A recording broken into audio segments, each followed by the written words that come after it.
Hi, I'm Stumpy Nubs, and these are ways to improve your single-stage dust collector.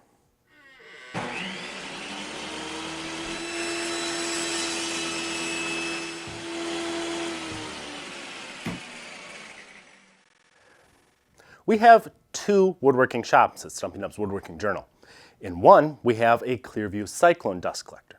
In the other is a single-stage dust collector. You know what I'm talking about. One of those things with the two big bags on it. Well, we've been experimenting with some ways to make it better. First, I got rid of that top filter bag and installed a canister filter. This is a very important upgrade for all single-stage collectors because it increases your level of filtration while at the same time providing a huge amount of filter surface space, so more air can pass through the system, increasing your suction. You'll find a video that explains this in more detail in the dust collection section of our website, which you can access directly at shopdustcollectors.com. To attach the filter to our dust collector, we use these neat little universal floating gear latches, which we got from Win Environmental. You'll see more about these in a few minutes. The second improvement we made was to mount the motor on the wall next to the collector.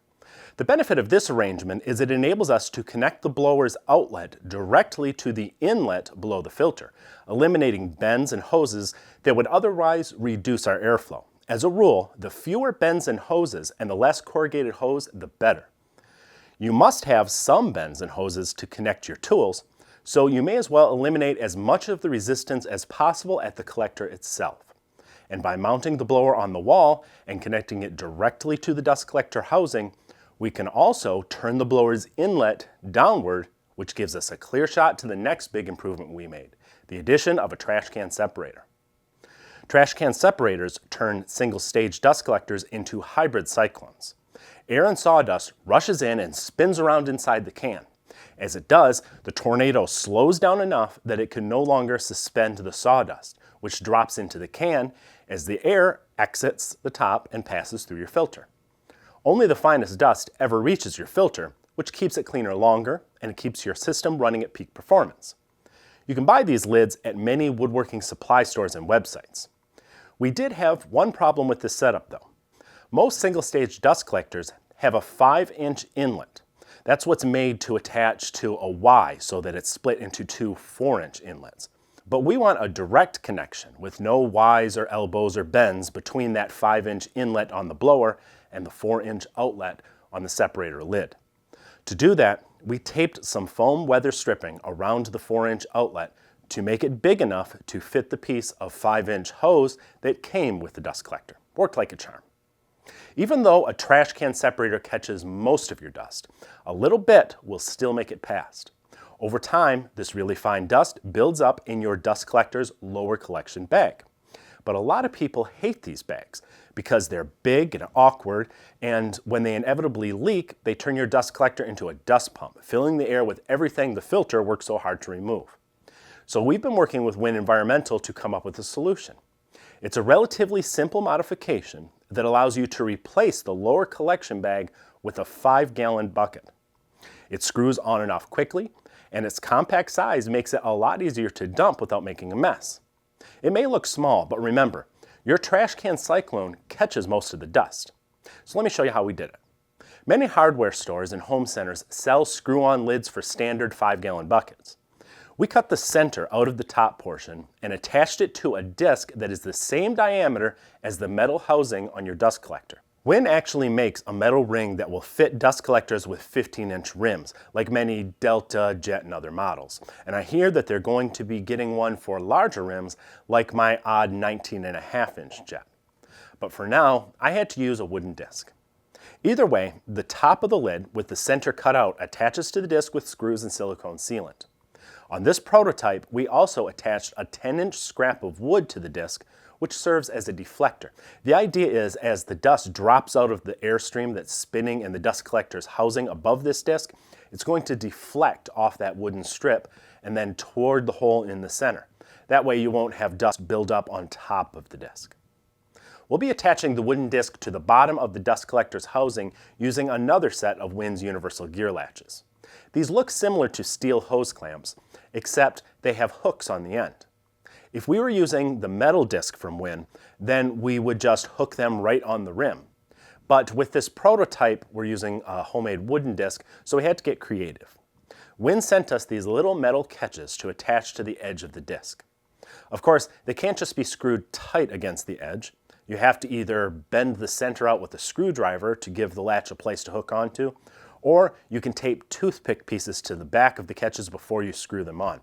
This will keep one edge far enough away from the rim so that you can hook those latches onto it. We want to mount latches at 4 points around the disc. Finally, we attached a rubber seal, which we also got from Win, to the rim around our dust collector's housing.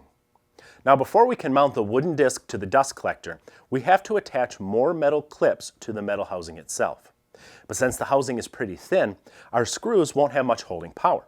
So we actually use 2 clips, one of which has these little threaded tabs slipped onto the ends to give your screws something to bite into. We'll pinch the metal housing between the 2 clips. This requires drilling into your housing, and that may make you wonder if you'll have leaks. I didn't. The screws themselves were sufficient to seal things up, but a little bit of silicone around the holes doesn't hurt either. Once again, we bend the catches out just a little bit so that our latches will have a place to grab onto. I mounted my disc loosely at first, letting it hang from the 4 latches. Then I tightened them evenly all the way around the disc, slowly and by hand. If you over-tighten the latches, you risk bending the hooks on the ends. So just tighten them enough to lightly seat the gasket against the wooden disc. Now that the dust collector itself is ready to go, it's time to prepare our bucket. The other half of the screw lid snaps on top, and we drove some 2-inch screws through the sides about 2 inches below the rim all the way around. We used some more of those little screw tabs to reinforce the threads and some little rubber ends to cover the points, but that stuff's not really that necessary. The screws alone will work because these aren't going to be supporting much weight at all. All they do is provide a platform for a plastic circle that we cut from a regular bucket lid to set on. This circle has about 1 inch of the edge cut away, 1/3 of the way around its circumference. A wooden knob can be attached to the center to make it easy to pull out for future dumping if you like. The purpose of this disc is to allow the dust to drop out of the airstream and into the bucket without whipping up all the dust that's already in there. We made a critical error when we made our plastic disc though.